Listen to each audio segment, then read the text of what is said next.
Let us not forget everything that happens is by the will of Allah. It's time to unite and we will be the best amongst men.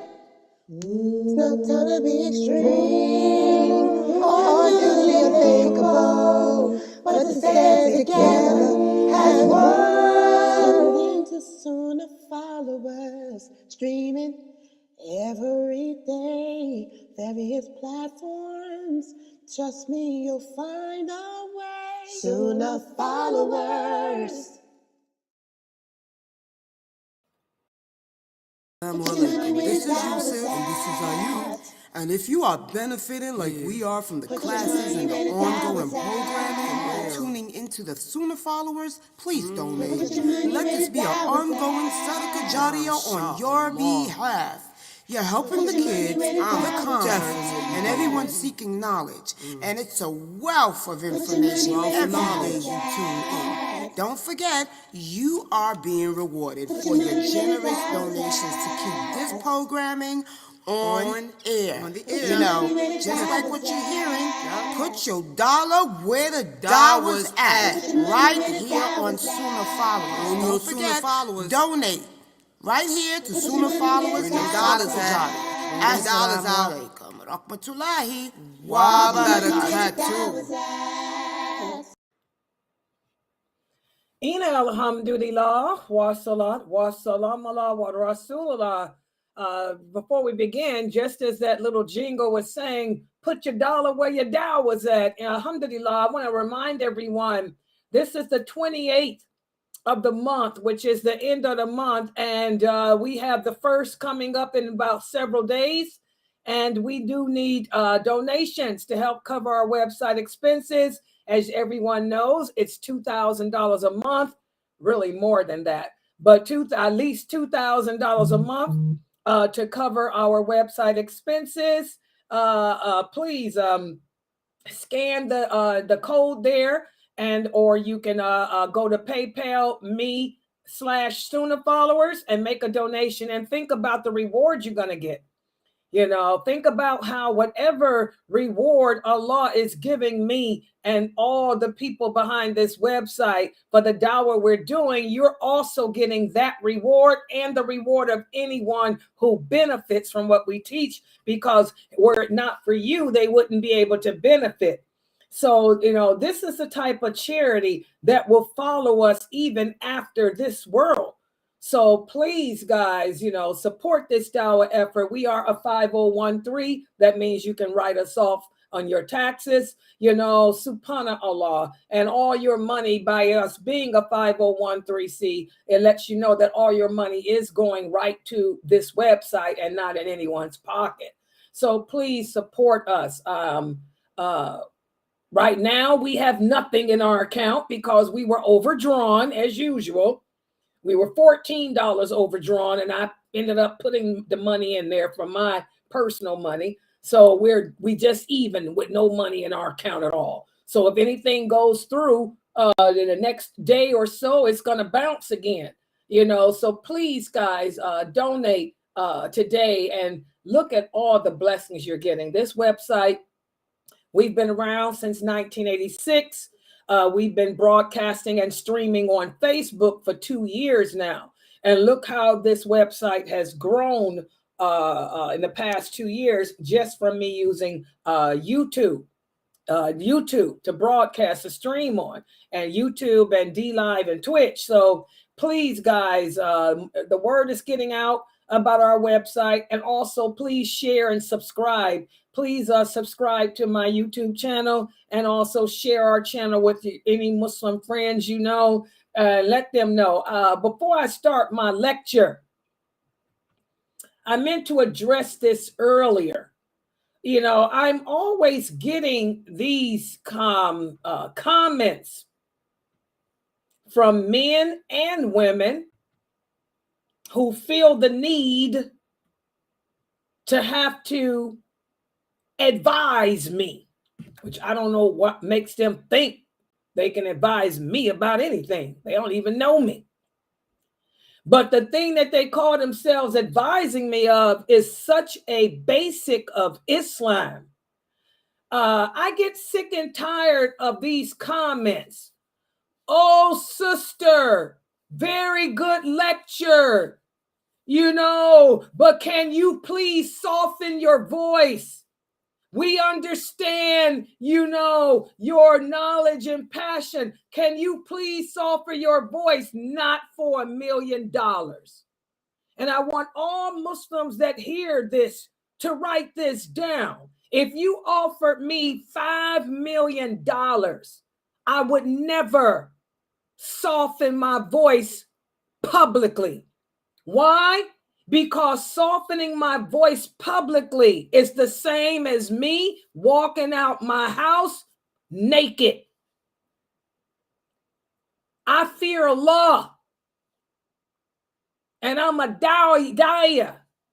I do what Allah commands me to do. And a lot of you Muslims are not educated about this deen.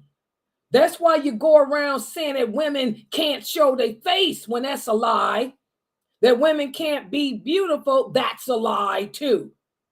And now you want women to soften their voices? Let me share with you what Allah commands us women.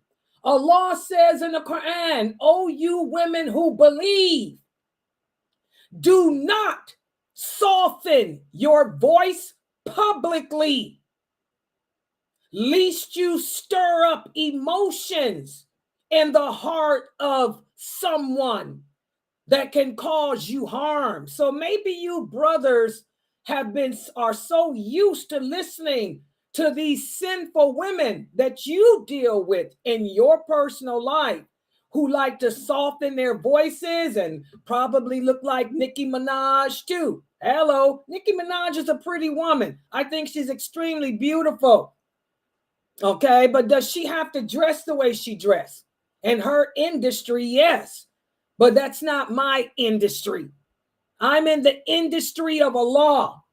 And Allah commands the believing women that when we go out publicly for the world to see us, that we, number one, draw our veils over our bosom and wear a bias, which is what I do and what I have on. And he also commands us to never soften our voice publicly, because a lot of you men suffer with a lot of sexual sicknesses. You ain't taking it out on Layla. So I am a da'iyah, I am a professional, and I obey my Lord. So you brothers and sisters too, this is the LGBTQ decade. You will never hear Layla Nashiba speak softly, because I fear Allah. If you want to listen and get off on somebody's voice, go listen to the other women. I ain't paying you to come here and listen to me. I ain't asking you to listen to me. I'm here to service whoever wants to learn about Allah. If you're not interested in learning the religion, then you can bounce. Go listen to the soft-speaking Mu'tazila. This is a woman of the Sunnah, and I will always speak publicly the way I speak. By the way, I have a degree in it. I have a degree in communications, broadcast journalism. I know how to move my voice. I know how to be Barbara Walters if I wanted to too. Hello, I'm trained. So keep those comments to yourselves. Come here and learn from me. Listen to the message that I am trying to share with you. And stop trying to find fault with me. I'm older than most all of you. Seriously, I am most of you, I am twice your age. Okay? Got a lot more experience with you in the world and in the dawah. All right? So you do you, brothers. Layla's doing her for the sake of Allah. So soft voices, you ain't getting that Sunnahfollowers. You understand? The earth is spacious. Bounce. All right? So this is why it's important for us to learn Islam correctly, because we're living in the days in which what is good appears evil. I appear to be an evil woman because I am obeying my Lord and speaking in a loud voice publicly like I'm supposed to. But for the sinful women who sound like 10-year-old babies, you brothers think that they're going right to paradise. This is the life. And it's going to get worse, sisters. It's going to get so bad that the women will be making Hajj and they will be circumambulating around the Kaaba naked like they used to do. Oh, that's how backwards we're going. So now, because a woman is obeying Allah, she's sinful. But the women that don't obey Allah, they're goddesses. Astaghfirullah. Filth. So this is the class, our hadith class. And for this class, we are reinforcing the articles of belief because, again, this is the problem. We do not know our religion. We do not know the basics. We do not know what it means to say that we believe in Allah and we worship Him alone. Because if that were true, we would never tell a Muslim woman to make her voice soft when she's speaking publicly. That's a horrific sin. A horrific sin. The woman's voice is not aura. Okay? But Allah commands us how to speak publicly. All right? We've talked about what it means to believe in Allah in regards to what He's told us of Him. Allah has told us about Himself through His names and attributes. Yesterday in this class, we spoke about how Allah has given us physical descriptions of Himself. But the physical description that He's given us of Him is not to be likened to us, because Allah is the creator, but He's nothing like us. He has eyes, He has hands, He has a foot, but His eyes, His hands, His foot is not like ours. And we're not even supposed to try to figure it out. We just accept it and keep it moving. Today, we're going to begin discussion of the second pillar of belief, which is belief in the angels. The belief in the angels.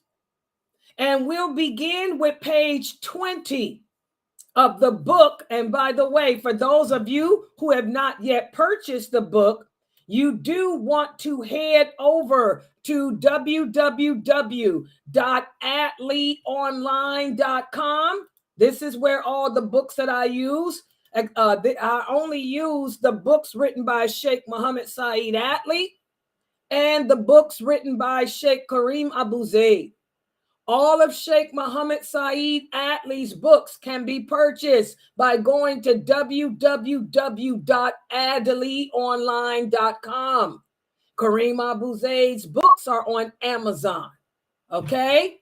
This is the Articles of Belief, and this is how the book looks. Go to his website and you can order it. It's only $10. The $10 includes shipping and everything. That's a picture of Sheikh Muhammad Saeed Atlee. For those of you who don't know who he is, that's how he looks. And there's a picture of yours truly. Okay? So this is the book right here on the left. Make sure you guys buy that. And it covers all the articles of belief.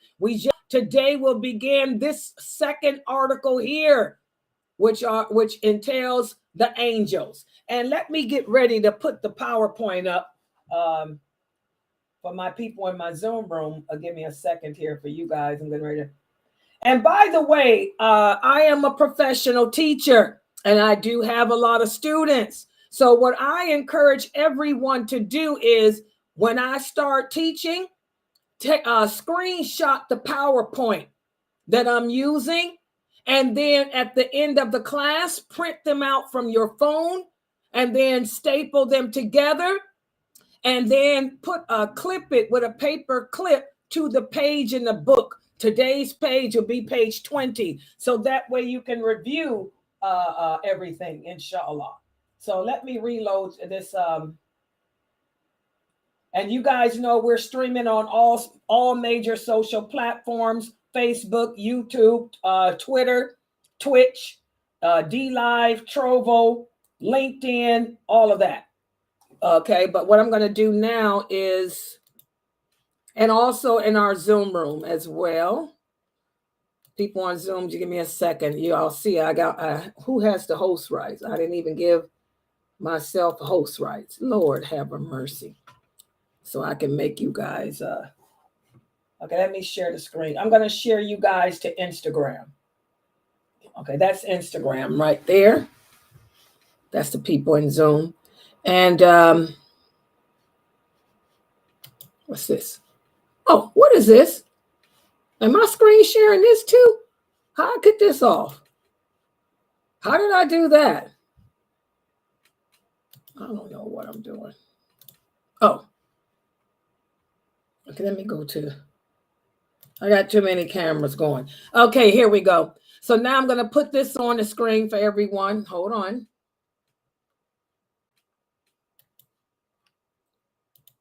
Okay. I'll take all this down so you can make your screenshots. Yeah. Take that one down. Let me see how it looks forward. That's Instagram. Yeah, I'm on. Yeah, there it is. Yeah, that's Instagram. So yeah, you can guys, and see the sister there, Islamic. Assalamu alaikum. If you guys type on Instagram, I will be able to see you too. I can see all your typing for everybody except Mixcloud. For those people using Mixcloud, I cannot see your typing, but I can see Twitter, Twitch, everyone else. Inshallah. Okay, so now let me take you guys back to the snow for a minute, just to put you on the PowerPoint.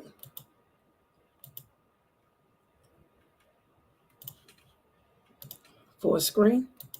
Yeah, there it is. Okay, now we can get started. Inshallah. Hold on here. Yeah, so today we'll be covering pages 21 through 23, which begins discussion of the angels of Allah. Everybody likes talking about the angels. Everybody likes to hear about the angels. It makes us happy. The angels, they are our friends. The angels, they make dua for the believers. The angels love us and they want the best for us. So yes, everybody likes to learn about the angels.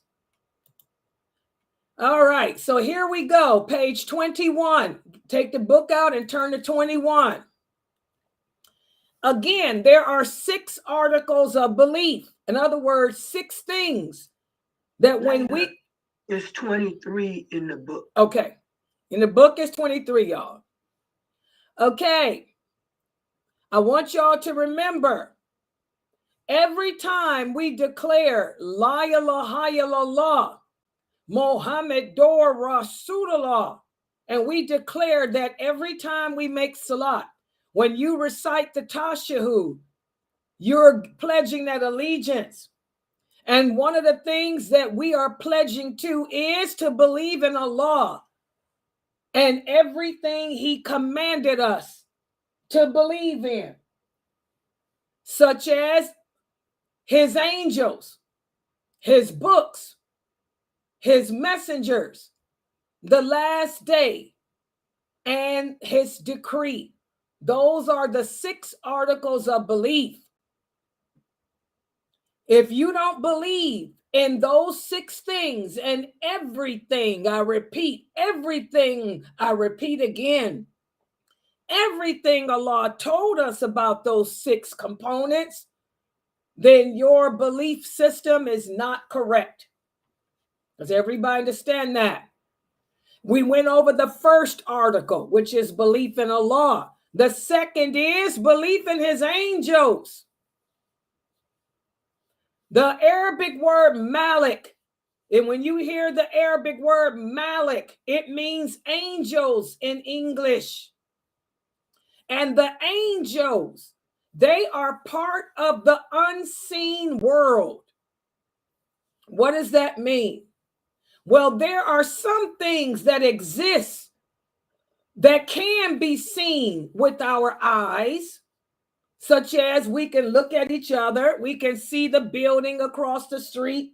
I can see the cars. I can see the sun and the moon.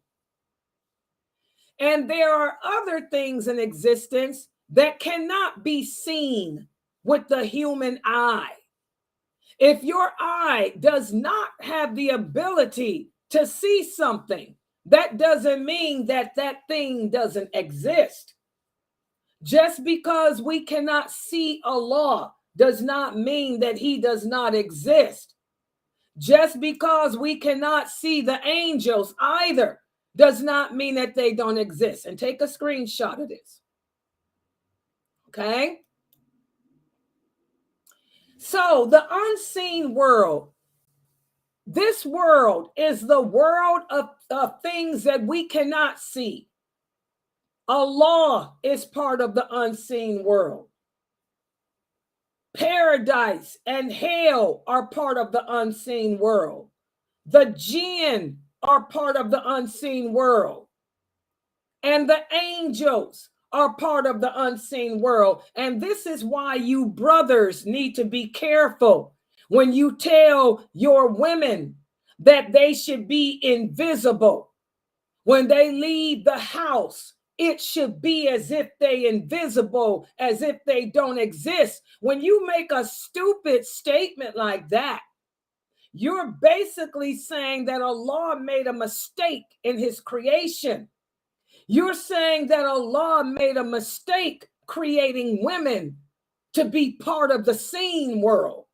Women are part of the seen world, not unseen. We are not jinn. We are not angels. We are of mankind, and we are of the seen world. And nowhere does Allah command the believing women to be invisible or as if she's invisible when she leaves her house. This is a lie against the law. The prophet's wives were seen. The female companions were all seen. They did not pretend to be invisible when they left their homes. So you sisters, be careful of these brothers that speak nonsense. Whenever we speak about Allah and his religion, we have to bring dalil to say something that Allah didn't say. This is lying on him. This is accusing him, in this case, of making a mistake. Be careful, brothers.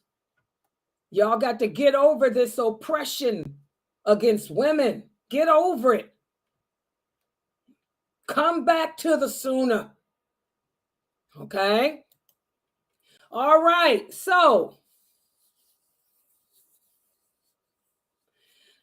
some things in this world we cannot see with the naked human eye, but we can see them with special tools, such as a microscope. For example, cells and bacteria and viruses. We can't see them without a microscope or a telescope or something.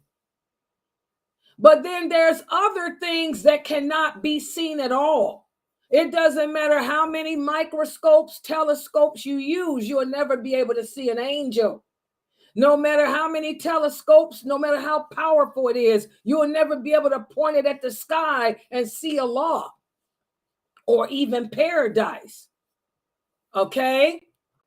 So that's the unseen world. The unseen world are things that Allah did not create for us to be able to see, but they can see us. And his angels are part of that. Everybody understand that? But I want you to know, as Allah tells us, everything in this world is temporary. The angels cannot be seen by us, but that's temporary, just like Allah. Allah, we cannot see in this world either, but it's temporary. Because when we die, and right when we're dying, we will be able to see the angels. We will see when the angel of death comes to take our soul. And on the day of judgment, when we are raised up from our graves, we will be able to see Allah and paradise and the hellfire too. So, but as long as we're living on this earth, we won't be able to see any of those things until the next world. So let's talk about the angels. They are part of the unseen world. We cannot see them, but they can see us, and they do exist. What are they? The angels, they are submissive creations of Allah. Allah created them, and he did not give them free will. So that means they don't have the ability to make their own choices or their own decisions. They only do what Allah commands them to do, like a robot would. And they are submissive to him. And they do not share any of his divinity. In other words, they are nothing like Allah. They can't see and know what you're thinking or any of that. And I want to emphasize that, because the Christians teach that the angels they know what's in your mind. They know what you're thinking. That is not correct. The only one that can know what you're thinking is Allah. The angels have no divinity. And they were created from light. What kind of light? Only Allah knows. The light that Allah created them from is nothing like the light that we know of. Because again, nothing in the next world is anything like anything here. So they were created from light, not from a candle, not from fire. Whatever type of light that Allah used is what they're created from. Okay? We were created from dirt. But we are not in the same form of dirt that you can see outside the masjid or something. Okay, so I want y'all to understand that the angels are a creation of Allah. They are a separate creation from us. They are not human. They are not jinn. They are angel. They have no free will. They were created from light, and they do whatever Allah commands them to do. And by the way, guys, the angels weren't the only thing created from light. For example, Allah speaks of himself. Allah speaks of himself as of light. He told us that the Quran is also light. Also, the Prophet Muhammad sallallahu alaihi wasallam is light, but it's not the type of light that we think of. The Prophet Muhammad is a human being. He was a human being, but he has a light about him, his own unique quality of it. But he was a human being. He was not an angel. He was not a jinn, and he definitely ain't Allah. Okay? So we don't question these things. We just accept what Allah says. The Quran is a light for the heart. The Prophet Muhammad was sent as a light of guidance for mankind. and Allah himself is light. Everybody understand that? And what makes Allah light again is that guidance. So don't try to figure out these type of things. Just accept what Allah says. Also, guys, Allah tells us that he has blessed the angels. He blessed them with the ability to carry out his commands without hesitation. So whenever Allah tells them to do something, they do it. Like his servants, they do it.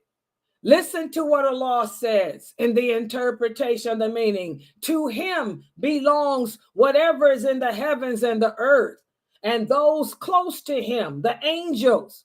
They are not prevented because of arrogance from worshiping him, nor do they ever get tired. They worship Allah night and day, and they never slacken that. So the angels, were created by Allah to do whatever he commands them to do. And they never get tired of doing it. And they suffer from no arrogance, fatigue. They don't eat food. They don't drink. They don't have sex. They're not of any sex either. And that's another thing too. The angels are not male and they are not female. They are of no gender at all. Okay. And not only do the angels carry out the commands of Allah, but they love him. And they are not arrogant or boastful about what they do either. They're different from us in that matter. Sometimes when we attain a level of status or a position of status, we become arrogant. But the angels are not like that. They're submissive, humble beings created by Allah that don't suffer with any of those emotions that humans suffer with, of anger, greed, arrogance, desire, jealousy. The angels are free of all of that. A lot of people will ask, how many angels are there? Well, only Allah knows how many there are. But to show you that there's a lot of them, we have the authentic hadith, whereas the Prophet sallallahu alaihi wasallam shares with us as to how when he went on his night journey, he was taken to the Beit al-Mahdi. That was a house in paradise. And every day, 70,000 angels entered it. And never came out. And, so this lets us know that there's a lot of angels. How many? Only Allah knows. But every day, 70,000 will go to visit that house. They enter it and never come out. So there's millions and millions and millions of angels. Only Allah knows how many. He makes as many as he wants. And when we talk about believing in the angels, there are 4 things we have to believe, that it falls into 4 categories. Number 1, we believe in their existence. Number 2, we believe in those who have been named by Allah to us and everything Allah has told us about them. And we also believe in those angels who don't have names. We also believe in whatever attributes Allah tells us he's given them. And we believe in their actions and activities. Allah did mention the names of some of the top best angels. For example, Jibril, who's the angel of revelation, Michael, who controls the weather, Israfil, who will blow the horn on the day of judgment, Malik, who is the guardian over the hellfire, Munkar and Nakir, who are the two angels that will question us in the grave, and Harut and Marut, the two twins who Allah sent to the people of Lot, okay, and also sent to teach the people how to live in happiness, men with women and women with men, okay? So, you know, some angels, Allah has told us their names, others he have not. But even though he has not given us the names of those angels, we still believe in them, okay? And the angels look different too.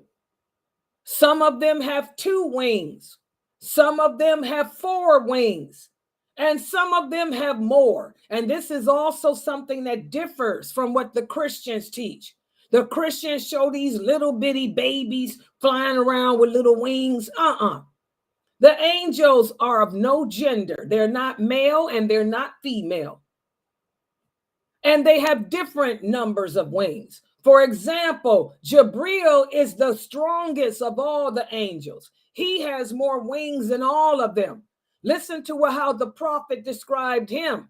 The prophet sallallahu alaihi wasallam said, I saw the angel Jabril in his original form, and he had 600 wings. His wings were so big that each one filled the entire horizon to the east and the west.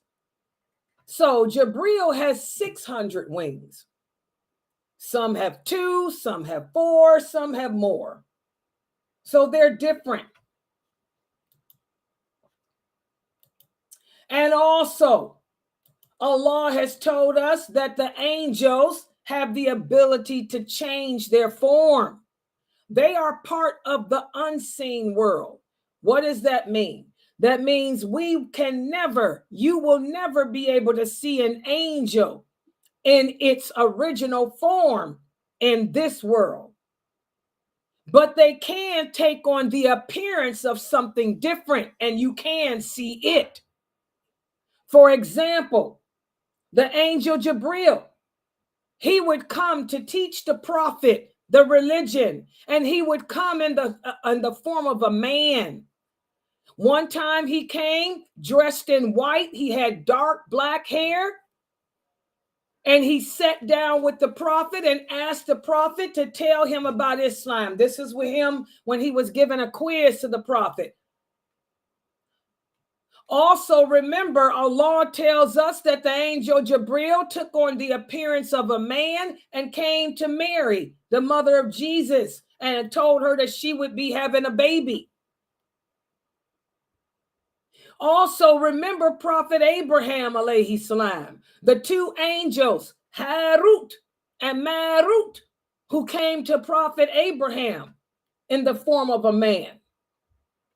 So the angels do have the ability to change their appearance. They can take on the appearance of a human being, or they can take on the appearance of a beautiful animal, a beautiful white horse, a beautiful cat, a beautiful lion, a beautiful tiger. They can take on those type of forms. And when they do, we're able to see them in those forms. But you won't know if it's an angel or not. Okay? A lot of people tell us stories about how they were traveling and their car broke down on the road.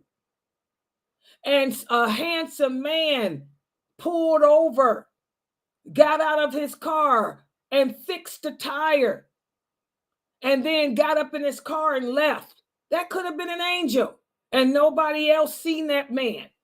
Or we have people that tell us stories about how they go hiking. They go hiking and they fall down and break their leg.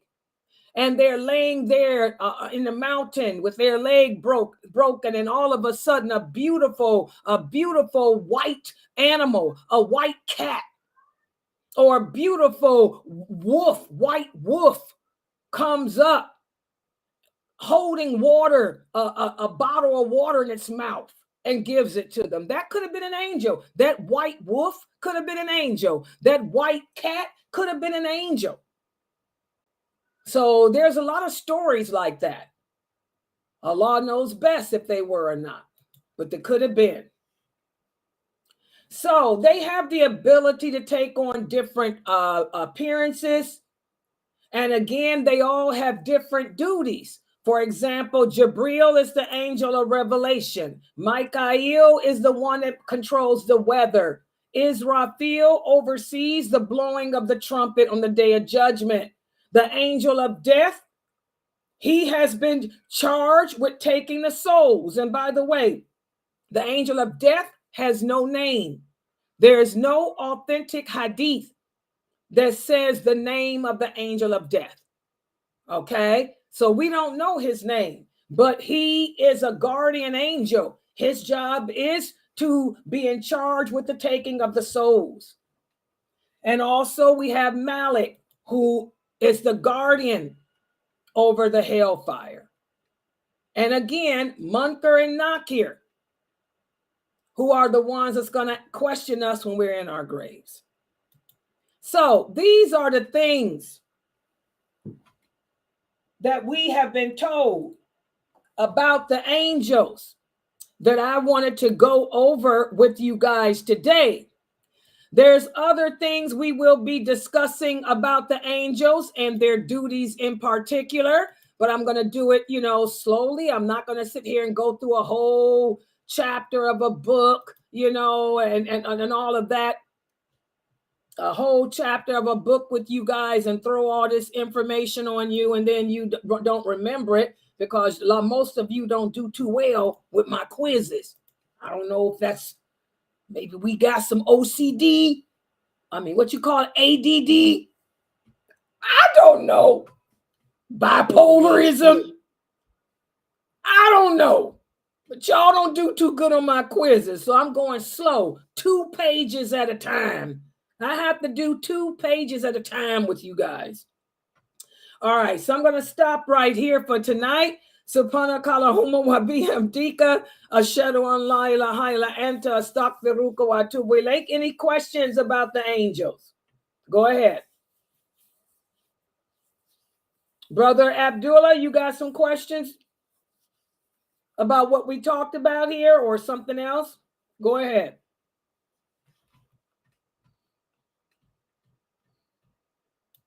Can you hear me? Is somebody Yeah, we can hear you. That was it. They need to get her a mic for real, man. This is bad. Okay, go ahead. Go ahead. And type your questions too. Go ahead.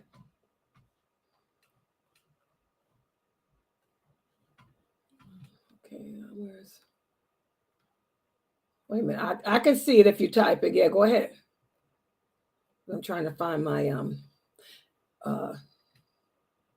I can't find. Oh, here it is. Okay, let's see. What is it? I know we can't blame Allah or say Allah made me do bad things in my life. Oh, God. But can we say Allah made me do good deeds? Oh, God. Brother Ahmad, Allah doesn't make you do nothing. Y'all understand that? Y'all got to stop with this Christianity, man. Jesus love me. Yeah, I know. And let me tell y'all something. Take that stuff out of here. Didn't we talk about free will? Allah doesn't make you do nothing. You have free will, Ahmad. You chose to do good. So stop blaming everything on Allah. If Allah made you do it, then why is he going to judge you? If Allah is the one that's making you make your choices, then what is the point of us having a day of judgment? Any choices you make, good or bad, you made them. Not Iblis, not Allah. Because you had a choice to either do the bad deeds or to do the good ones. You had the choice to take the blue pill or the red one. If you ain't an angel. See, the angels, we can say Allah made the angels do it. Why did the angel Jibril go to the Prophet Muhammad? Can anybody answer that? Why did the angel Jibril go to the Prophet Muhammad and squeeze him in the cage? Brother Ahmad, why did the angel Jibril go to the cave, grab the Prophet Muhammad and squeeze him? Why did the angel Jibril do that?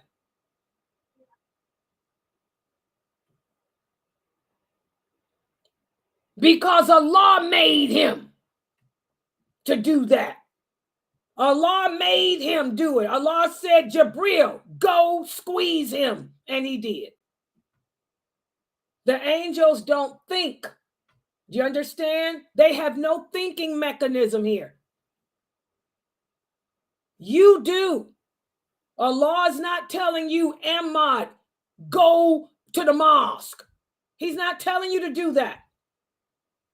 And Iblis is not telling you, Ahmad, don't go to the mosque. You are making your own choice. Do you understand? Does that make sense?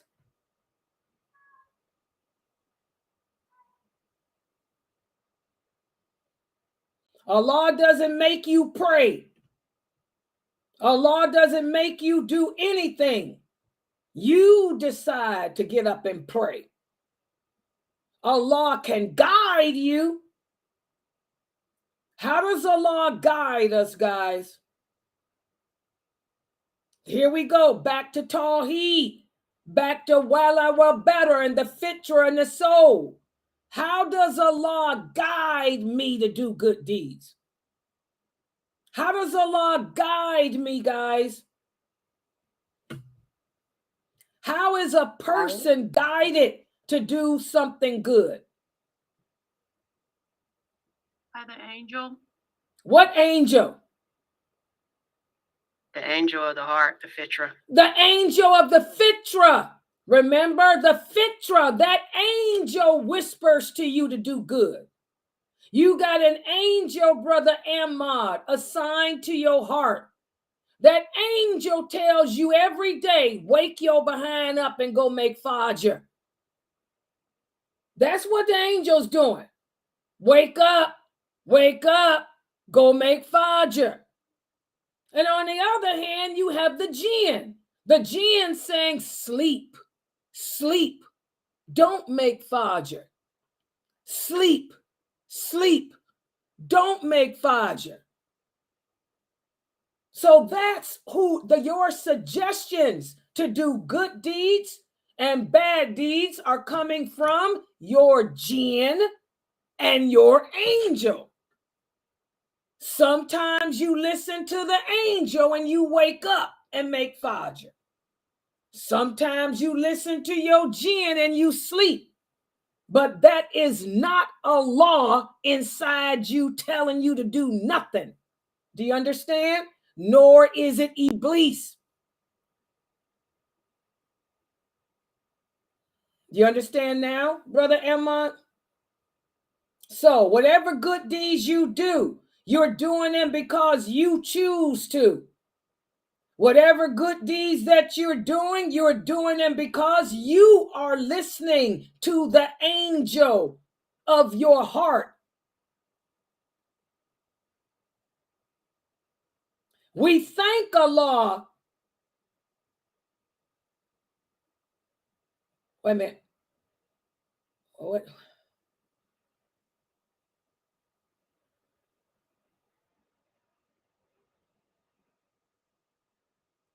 You thank Allah for your blessings. Ooh. Whenever we do good, Allah rewards us. When we do bad, Allah punishes us.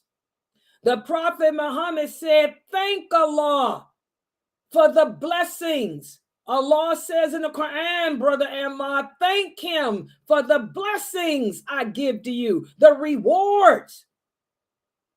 That's how he rewards you because of the good choice you made. He's not rewarding you because he made a choice for you. It doesn't even make sense. Yeah, so I think that what you're doing, Brother Ahmad, is you're overthinking too much. I think what you need to do is take a break. Take a break from trying to figure out how Allah works, because I think it's taking you kind of backwards a little bit. Okay? You're overthinking, Brother Ahmad. Thank Allah for the good things that he gives you. Thank Allah for his blessings. He's blessing you because you chose to do a good deed, not him. You got it? You understand, Brother Ahmad?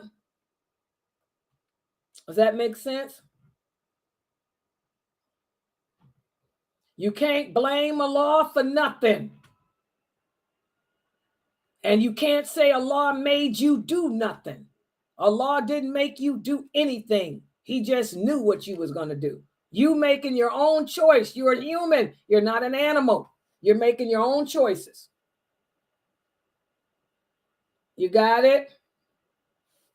Yeah, it's real easy. It's not as complicated as you're making it. Yeah. You are in control of your decisions. And Allah tells us that. You are in control of your own decisions, Brother Ahmad. Nobody controls your decision making but you. You are in control of your own decisions. The decision to do good or do bad, you are in control unless you suffer with mental illness.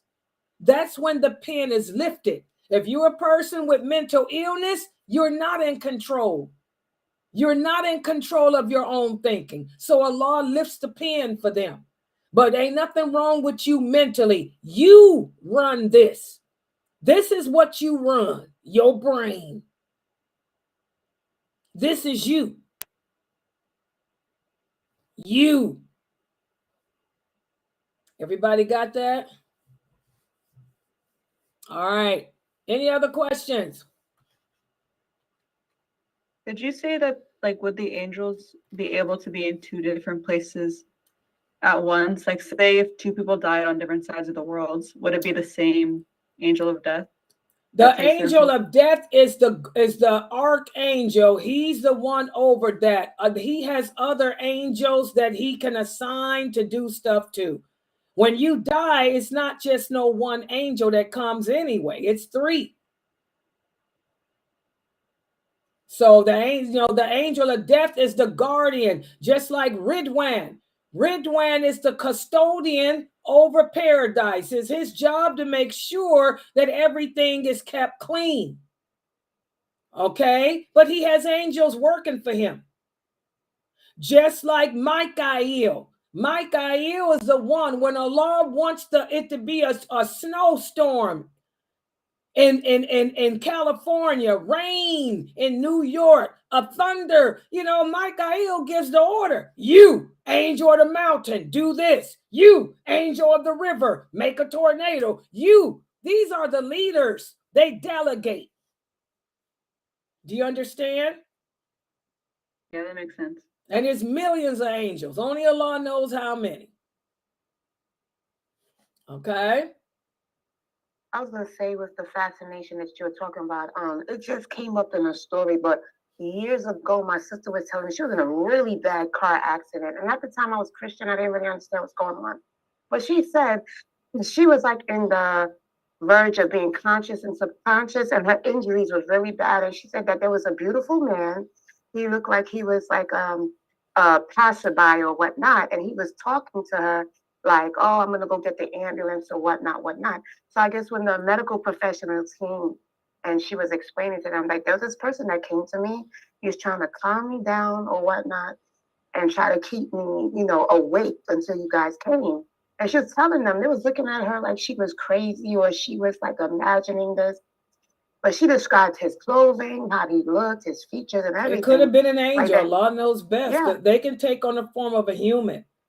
Yeah, Sister Jamila, I explained. The Prophet Muhammad was a human being. When Allah refers to him as being light, that light is guidance. Guidance. Light of guidance. You know how people will show, oh, I'm guided to the light. Light of guidance. It's not light that like a light bulb. It's nothing like that. The Prophet Muhammad is a human being. He's made of blood. He's made just same way you and I am. He came from a sperm drop. His soul, where was the Prophet Muhammad's soul, y'all? Where's the soul of everyone? The Prophet Muhammad's soul came into existence the same time yours did, Jamila. Your soul might have been standing right next to him. He's a human. His soul was right there with everybody else's. That's Sufism. I want y'all to be careful of that, because the Sufis, they take that hadith about light and they try to say that the Prophet Muhammad was not human. He was made from light. I thought I explained that. Allah refers to the Prophet Muhammad as being a light. That means a guide, a beacon to you and me. He was sent to guide us to the truth. He was sent to be a light that, this is literal, that can guide you to the truth. He is not a piece of light. He's not angel. The Sufis teach that crap. So that's why we have to be careful. Okay? Yeah. But no, the Prophet Muhammad's soul was the same place yours was. All of our souls were together. Allah did not say that he separated the different souls. Nope, they were all together. Everybody got that? Yeah. Light for the Prophet Muhammad means guidance. Guidance. Just like Allah. Guidance. Guidance. Yeah. He was not a jinn or an angel. Human. He was in his mama's womb. He was in his mama's womb like you and me. Yeah. Yeah, I got to emphasize, I'm glad she brought that up if I didn't specify that, because I don't want y'all to think that the Prophet Muhammad was something other than a human. Yeah. Yeah. Any other questions? Yeah, the angels are not human. They're a separate entity. Yeah. The jinn is a separate entity too. Yeah. All right, guys, I'm going to close out here for tonight. I want y'all to remember that tomorrow we have the Heroines of Islam at 9 p.m. And as usual, I forgot which one I'm supposed to be doing tomorrow, but I'll figure it out sometime later tonight. But I'll be doing the Heroines of Islam at 9 o'clock, and 6 o'clock we have the Diluting Well Better, and we'll be continuing with page 60. From probably, I'm going to tell y'all it's going to probably be 60 to 63, because it seems like I'm just doing 2 pages at a time with y'all. So 60 to 63. Review pages 60 to 63 in Diluting. All right. Okay. Subhanakallahumma wa bihamdika ashhadu an la ilaha illa anta astaghfiruka wa atubu